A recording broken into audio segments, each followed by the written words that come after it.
Judges ഇനി നമ്മുടെ super star senior. Hi ചേച്ചി, സ്വാഗതം. ഹലോ ഹലോ, ലേഖ നായർ, നമ്മുടെ സ്വന്തം ലേഖ ചേച്ചി. വെൽക്കം ടു സൂപ്പർ സ്റ്റാർ ചേച്ചി. ഇതായിരുന്നല്ലേ ലേഖ? നമസ്കാരം. നമസ്കാരം. അയ്യോ, ശരത് സാറിന് മനസ്സിലായതേ ഇല്ലാന്ന്.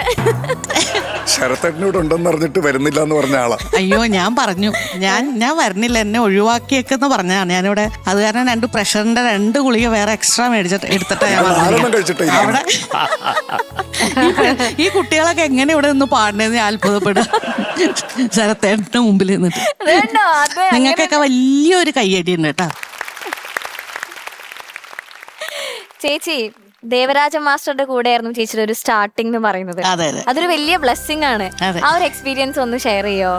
ഞാന് ഡിഗ്രി പഠിക്കുന്ന ട്രിവാൻഡ്രത്താണ്. അപ്പോൾ പഠിച്ചുകൊണ്ടിരിക്കുന്ന സമയത്ത് ആണ് ഇങ്ങനെ പാടാൻ അവസരം കിട്ടുന്നത്. അപ്പോൾ ഞാൻ തരംഗിണിയിൽ ട്രാക്സ് ഒക്കെ പാടിയിട്ടുണ്ട്. ആ ഒരു പരിചയം വെച്ചിട്ടാണ്. അപ്പോൾ ആദ്യത്തെ പടം എന്ന് പറയുന്ന യമനം എന്ന് പറയുന്ന ഒരു ഫിലിമായിരുന്നു. ഭരത് ഗോപി അദ്ദേഹം ഡയറക്റ്റ് ചെയ്തത്. അപ്പം അതിൽ ദേവരാമ മാഷാണ് അതിൻ്റെ മ്യൂസിക്. അത് പക്ഷെ പാട്ടല്ല, ഒരു കവിതയാണ്. അയ്യപ്പ പണിക്കർ സാറിൻ്റെ ഒരു കവിതയായിരുന്നു അതിനകത്തുണ്ടായിരുന്നത്. അപ്പം അതെങ്ങനെയൊക്കെയോ പാടി ഒപ്പിച്ചു. അത് കഴിഞ്ഞപ്പോൾ തരംഗിണിയിൽ അടുത്ത എൻ്റെ പൊന്നു തമ്പുരാൻ എന്ന് പറയുന്ന ഇതിൽ നോക്കുമ്പോൾ ദേവരാമ മാഷ് തന്നെയാണ് അതിൻ്റെ മ്യൂസിക് ഡയറക്ഷൻ. മാഘമാസം മല്ലികപ്പൂ കോർക്കും കാവിൽ എന്നാണ് അത് തുടങ്ങുന്നത്, ദാസേട്ടൻ്റെ കൂടെ. അപ്പൊ ദേവരായ മാഷിന്റെയും ദാസേട്ടന്റെയും നടുക്ക് നിന്നുകൊണ്ട് ഞാൻ ഇങ്ങനെ നിന്ന് പാടുകയായിരുന്നു. ആ അവസ്ഥ ഒന്ന് ആലോചിച്ചാൽ അറിയാമായിരുന്നു. അപ്പൊ വലിയൊരവസ്ഥയെ കൂടെ ഞാൻ കടന്നുപോയി. വിറയോട് വര എങ്ങനെയൊക്കെയോ പാടി ഒപ്പിച്ചു. അത് കഴിഞ്ഞപ്പോൾ ദേവരായ മാഷ് പോക്കറ്റിൽ തപ്പിയിട്ട് ഒരു 80 പൈസ എൻ്റെ കയ്യിൽ വെച്ച് തന്നു. എനിക്ക് ഇതേ നിനക്ക് തരാനുള്ളൂ, ഞാനത് മേടിച്ച് വീട്ടിൽ. അതാണ് സ്റ്റാർട്ടിങ്ങിന്റെ ഫിലിമിലേക്കുള്ള എൻട്രി എന്ന് പറയുന്നത്. ലേഖ മാഷിന്റെ കയ്യിൽ നിന്നൊക്കെ ഒന്നും കിട്ടിയില്ലെങ്കിലും അതെ അതെ, അയ്യോ എനിക്കറിയാം. തന്നെ അനുഗ്രഹമാണ്. അതെ അതെ അതെ അതെ, അയ്യോ ഞാൻ ഒരു വരി പോയിട്ടൊരു ഹമ്മിങ് പാടാൻ പറ്റിയാലും അത് എന്താ പറയണ്ടേ, അതിനൊന്നും ഒരു ഇപ്പൊ ആലോചിക്കുമ്പം ആ ഒരു ഭാഗ്യം. ദക്ഷിണാമൂസ്വാമിയുടെ പാട്ടും എനിക്ക് പാടാൻ ചാൻസ് കിട്ടി. അപ്പൊ അതൊക്കെ അതൊരു വലിയ 2 വലിയ പിന്നെ ആലോചിക്കുമ്പോ ഭയങ്കര അത് മാത്രമേ ഉള്ളൂ. വേറൊരു കാര്യം, ഇനി ആ ഭാഗ്യം ആർക്കും കിട്ടൂ, ആർക്കെങ്കിലും കിട്ടൂ, അത് ഓർത്താ മതി. ഇത്രേ ഉള്ളൂ. വളരെ സന്തോഷം ചേച്ചി. ഇപ്പൊ നമ്മൾ കേട്ട ആ പാട്ടിലെ കളിയൂഞ്ഞാൽ എന്ന് പറയുന്ന ആ ഒരു മൂവിയിൽ ഒരു പോപ്പുലർ സോങ്ങിന് ശേഷം എവിടെ പോയി ഞങ്ങളുടെ ലേഖ ചേച്ചി മലയാളത്തിൽ ഒരു പോപ്പുലർ സോങ്? പിന്നെ എന്താ വെച്ചാല് ഞാൻ പഠിത്തം കഴിഞ്ഞിട്ടാണല്ലോ ഞാൻ മദ്രാസിൽ പോകുന്നതും രാജാ സാറിനെ കാണുന്നതും അവിടെ കുറച്ചു കാലം പാടുന്നതും ഒക്കെ ആ സമയത്താണ്.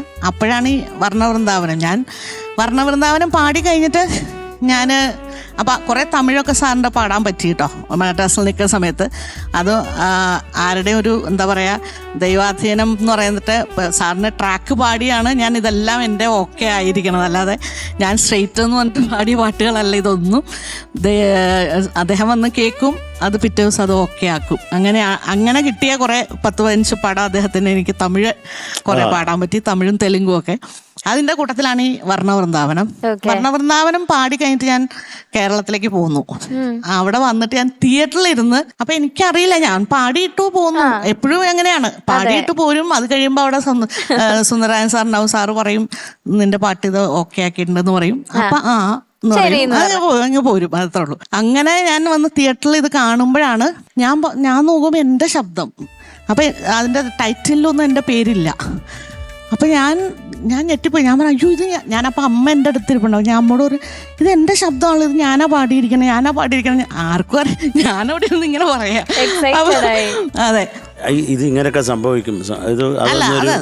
അല്ല ഇതൊന്നും നമ്മൾ ഇത് പാടിയത് തന്നെ എന്തോ ദൈവാധീനം കൊണ്ട് ഞാൻ പാടി, അത്രേ ഞാൻ വിചാരിക്കുന്നുള്ളൂ. അത് കഴിഞ്ഞ് പിന്നെ കുറേ നാൾ കഴിഞ്ഞ് ഇപ്പോൾ ഒക്കെ സോഷ്യൽ മീഡിയയിലൊക്കെ അതിൻ്റെ പേരൊക്കെ എൻ്റെ പേര് വരുന്നുണ്ട്. ഇപ്പോൾ കുറച്ചാളായിട്ട് എല്ലാവരുടെ മനസ്സിലുണ്ട് ചേച്ചി. ഇപ്പൊ കാണുന്ന അറിയാത്ത പ്രേക്ഷകര് വരെ ഇപ്പൊ അത് അറിഞ്ഞിട്ടുണ്ട്. പിന്നെ ശരത് സാറിനെ എപ്പോഴാ ഫസ്റ്റ് കണ്ടത്? ശരത്തേനെ ഞാൻ മദ്രാസിൽ വെച്ചിട്ടാണ് ഞാൻ കാണുന്നതും. ഓക്കെ.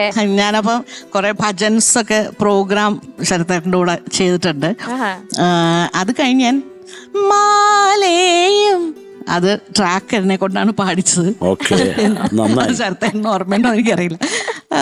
എന്തൊക്കെയോ ഞാൻ പാടി, എന്തോ പാടിയിട്ടു. അത് കഴിഞ്ഞ് ചിത്ര ചേച്ചി അതിന്റെ ബാക്ക്ഗ്രൗണ്ട് സ്കോർ സമയത്തും വന്ന് പാടിയിട്ടുണ്ട് ലേഖ.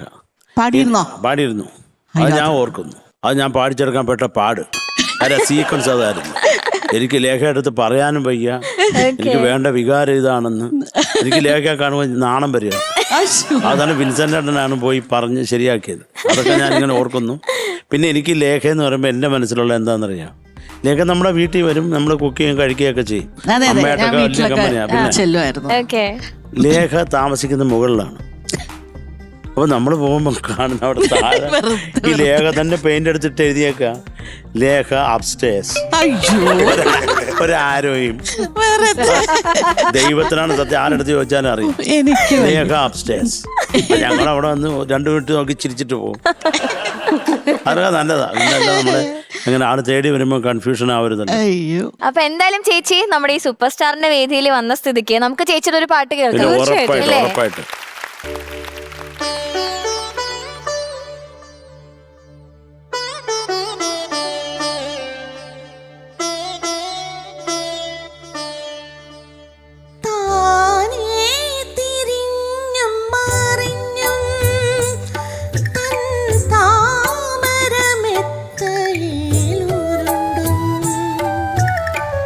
മയക്കം വരാതെ മാനത്ത് കിടക്കുന്നു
മധുമാസ സുന്ദര ചന്ദ്രലേഖ. ആ ഗുഡ് ഗുഡ്. എന്റെ ഓടി വാ, ചന്ദ്രലേഖേ, I love you. Thank you. അല്ല ലേഖ എന്നല്ലേ പേര്, ചന്ദ്രലേഖ എന്നാണോ? അല്ല, ലേഖ.